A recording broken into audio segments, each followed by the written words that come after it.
स्रष्टांकर एक अद्वितीय सृष्टि नारी धारण और पालन करिबार क्षमता सहित संहार क्षमतार परिपूर्ण नारी को आकलन करने कठिन। तथापि नारी समाज को निजर सामर्थ्य सह परिचित कराइबाकू हुए।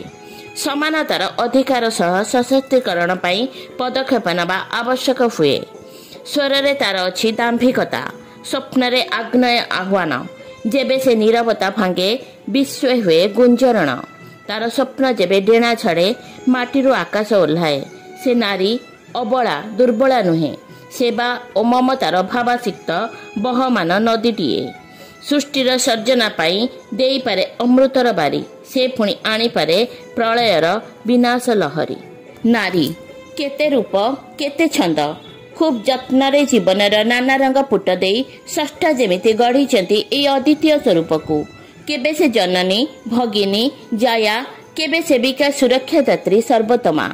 सकाळर कଅଁଳ खरा परी आरामदायक तार स्पर्श, फुलर कोमल पाखुड़ा परी नरम मन स्थितिर ताड़नारे से भी करिपारे सिंहनाद, विदीर्ण करिपारे महिषार वक्ष, शिराळ हातरे भरी पारे शत सिंहर बल। नारी एमितिक सृष्टि जहाको बुझिबा कठिन, जहार कोलको आसीबा पई स्वयं स्रष्टा भी बारंबार धरावतरण करती। समयर प्रभाव रे चिंता चेतनार उत्तरण घटी। नारीर धर्म रे परिवर्तन होईछि, व्यापक होईछि तार पालन करिबार परिसीमा। पृथ्वी टू आकाश जाए प्रत्येक क्षेत्र रे निजको परिव्याप्त करि पारिछि नारी।